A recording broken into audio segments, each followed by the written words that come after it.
It's so hard to find the perfect screen for gaming. On one hand, we care about high refresh rates, but because of ghosting and the relatively slow response times of vertical alignment and in-plane switching technologies, even 360Hz or even faster monitors don't really give us that amazing gaming experience we would expect. We also really care about color reproduction and good contrast, and that's another area where standard screens don't always shine. Yes, mini LED technology solves the black level problem quite well, but in some scenes the halo effect, that glow around illuminated objects, especially on a black background, still leaves a lot to be desired. Well, maybe it doesn't look quite as drastic as it does now, but in games or movies, it can definitely be much more noticeable. And when we're spending money, we want a perfect solution. It's widely known that only organic light-emitting diode can provide us with perfect blacks, excellent color reproduction, and unmatched low pixel response times, which almost completely eliminate the unpleasant ghosting effect.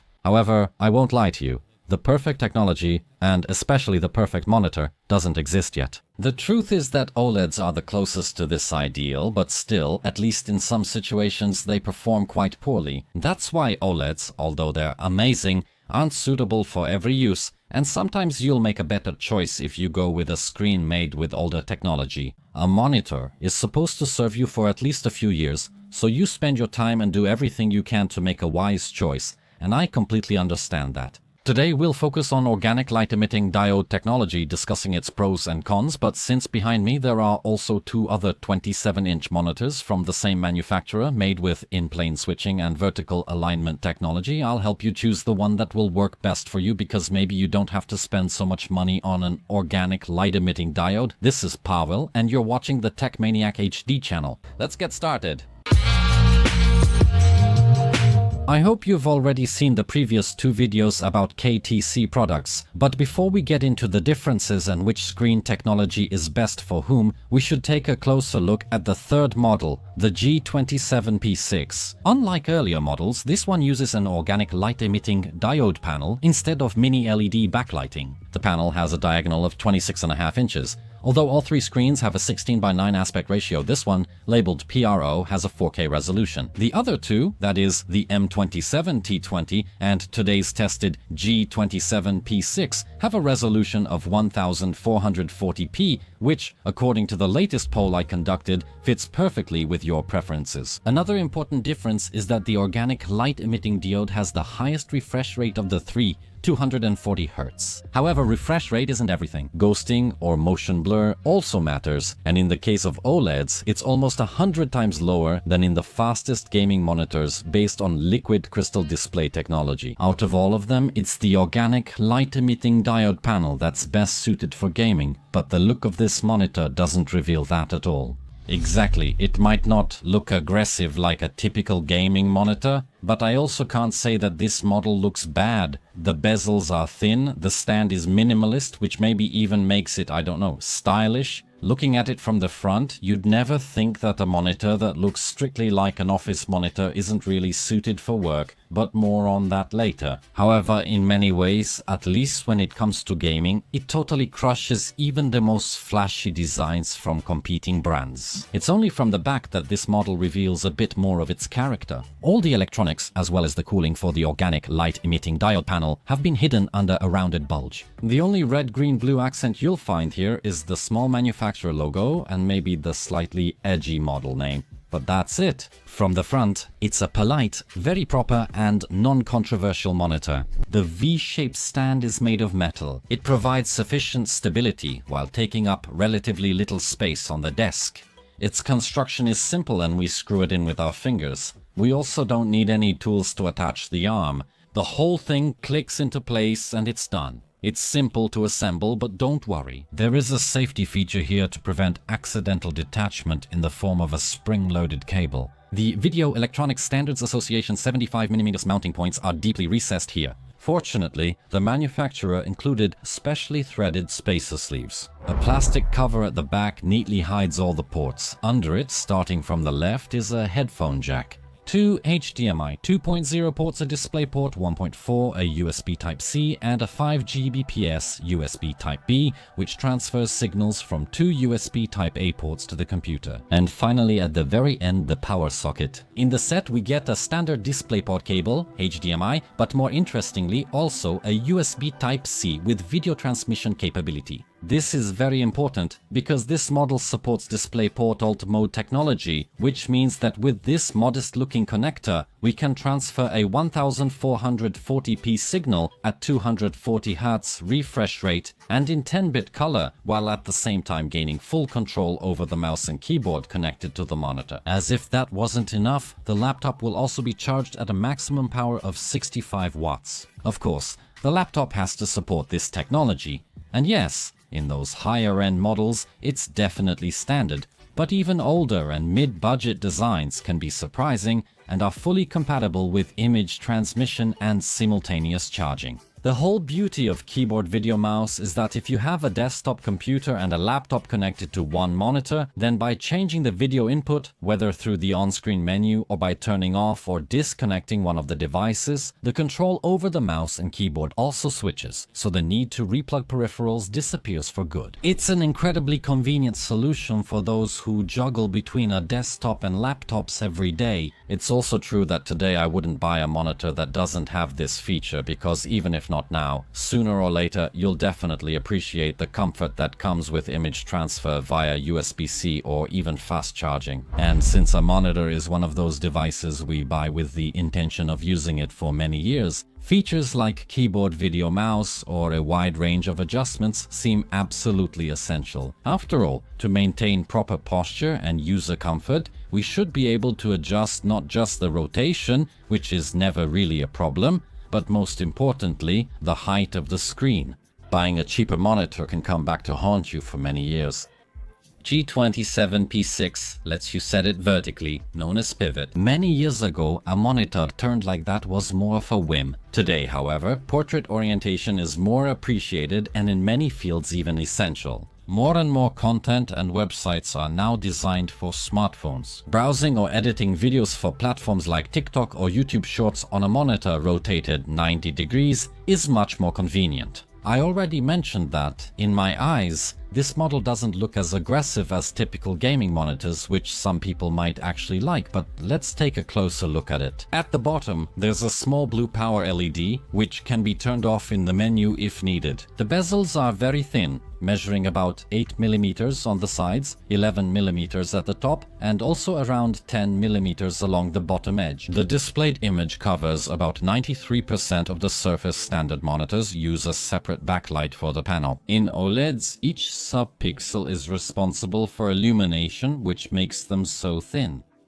There must be a bulge for electronics, ports or cooling, but for nearly 9 cm on each side, the screen is no thicker than 5.5 mm, so I decided to use that somehow. Look, my cheap desk from IKEA has a grid at the back, through which the case very nicely draws air from below directly to the graphics card. The setup where the computer stands sideways to us is quite unusual and would normally take up too much space. But since the desk is deeper than I need, I don't use that space anyway, and this way at least I can see the current load and temperature of the processor.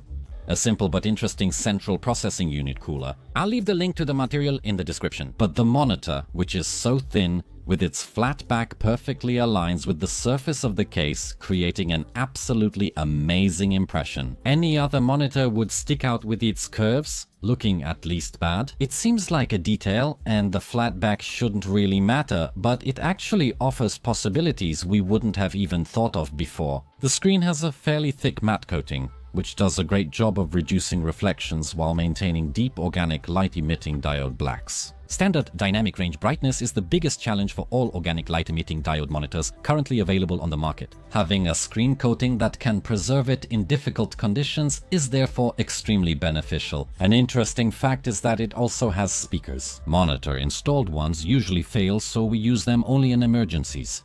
That's exactly how it was with the 2 previously tested models from KTC, but here it's a very pleasant surprise, and surprisingly, they sound quite decent. I'm absolutely not saying they're perfect. That's out of the question, but so to speak, you can actually use them. In previous models, the 2-watt speakers were facing downward. Here, two 5-watt units provide much better sound and even a bit of bass. They are also placed on the sides, which gives a more pleasant experience when listening to stereo sound.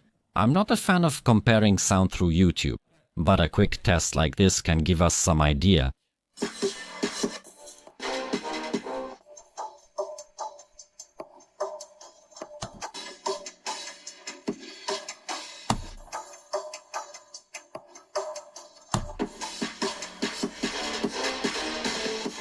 The design, the range of adjustment, or even the speakers. All of this is just the background to what's most important. And the most important thing is, of course, the panel. In this model, KTC went for the best panel available on the market, and that's what forms the foundation of this design. While a standard organic light-emitting diode is made up of 3 subpixels emitting red, green and blue light, this one has an additional 4th subpixel that emits white light. That's why, more precisely, this screen is a white organic light-emitting diode, which means white organic light-emitting diode. The advantage of this solution is higher maximum brightness, which is extremely important when displaying high dynamic range content. What's more, LG claims that this version of the technology has a lower burn-in rate, which theoretically makes sense. That's why it's no surprise that constructions like the Acer Predator, Corsair Xeneon or Asus Republic of Gamers Swift, seen here, which are strictly top-tier gaming monitors, use exactly the same panel from LG Display. And that really needs to be emphasized here.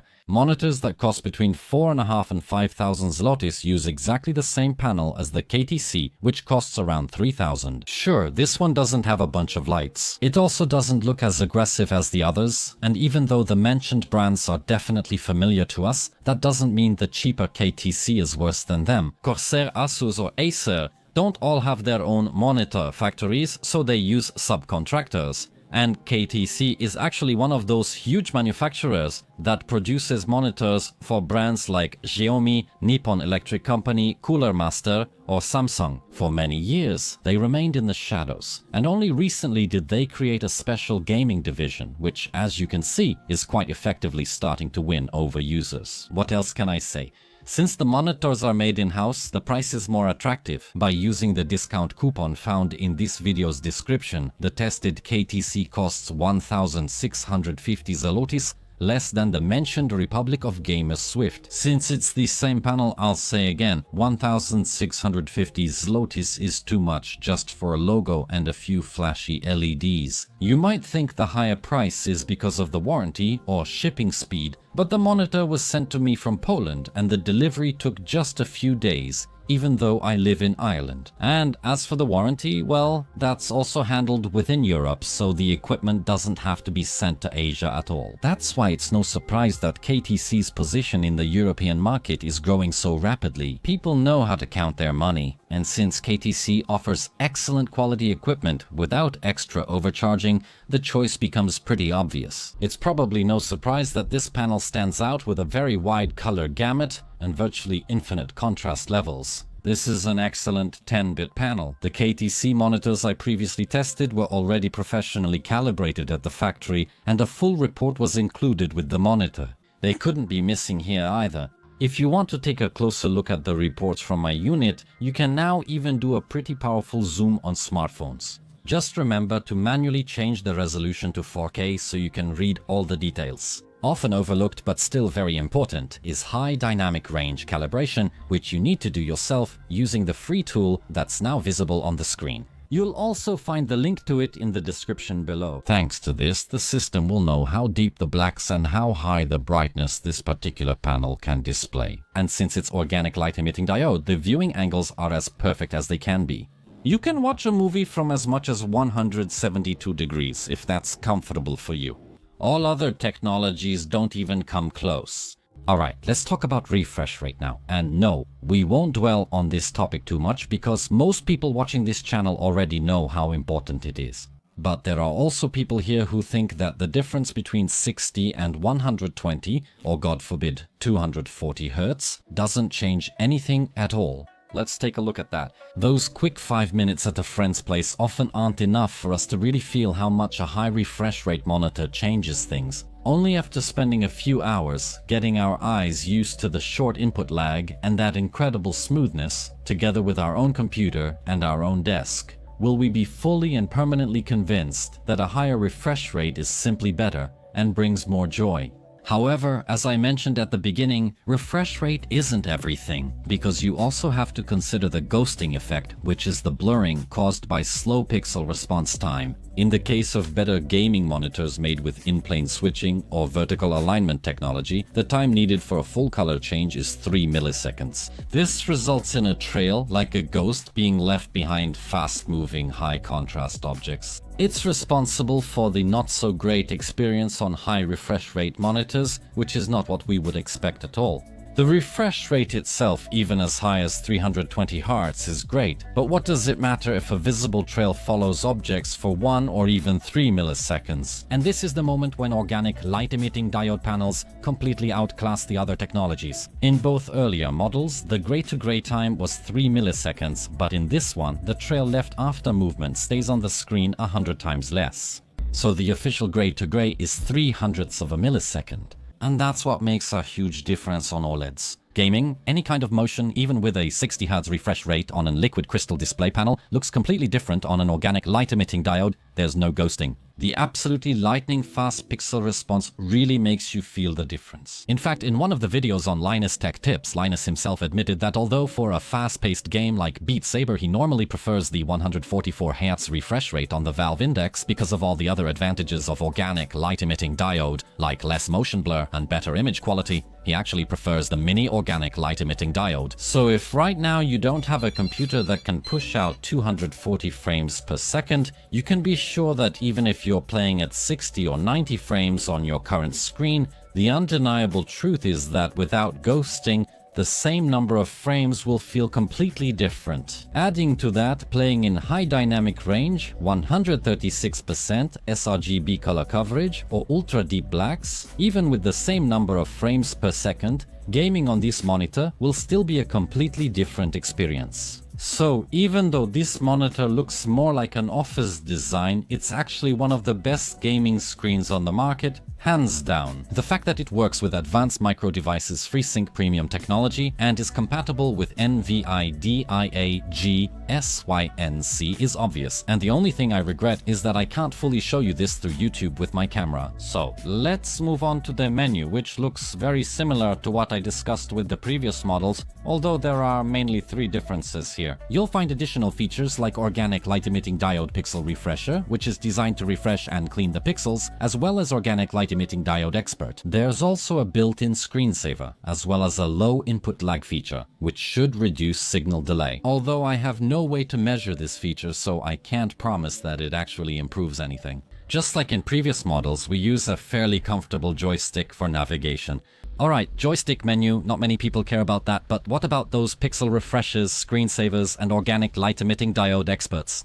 Do monitors made with this technology really burn in that much? These kinds of features should help extend the lifespan of the organic light-emitting diode panel. With TVs, where there's always something different on the screen, the problem is smaller, but with computers, where certain icons, operating system elements, or browser windows are constantly displayed in the same places, it's a much bigger issue for OLEDs. One of the features that helps prevent this phenomenon is Organic Light-Emitting Diode Expert, which occasionally shifts the actual displayed image on the monitor screen. And it's not a gimmick. Like when I measured the bezels, I noticed that sometimes they're smaller, sometimes they're larger. Here we can see that the image is displayed all the way to the right and to the top, because when we look at the left side, we can see that there's about 2, maybe 3 millimeters of free space left here. On another day, I noticed that the image shifted again, but this time to the bottom right, leaving a bit of free space in other places. Shifting these pixels helps reduce the risk of burn-in on icon or font edges. The very fact that it's a white organic light-emitting diode and not an organic light-emitting diode should also contribute to a longer lifespan for the panel. Maybe the first OLEDs weren't impressive in terms of lifespan, but the ones produced in recent years burn in much less and much more slowly. I've had an LG television for 3 years myself. Watching movies and television shows every evening is one thing, but I've also played many games on it without noticing any drop in maximum brightness. The conclusion is that there's likely no reason to fear organic light-emitting diode technology now. However, overall, the very low input lag and high 240 Hz refresh rate, That is, the panel's overall responsiveness, combined with very good motion clarity and rich colors, make it an excellent choice for gaming and watching movies. The picture looks beautiful in standard dynamic range, but it truly comes to life in high dynamic range, where the inherent qualities of this panel really shine. True blacks and the incredible contrast of organic light-emitting diode technology are perfect both for dynamic gameplay and high dynamic range content. Just take a look at how a sample video looks on the organic light-emitting diode, which is in the middle in this shot, with mini LED local dimming technology on the left and standard LED backlighting on the right. Mini LED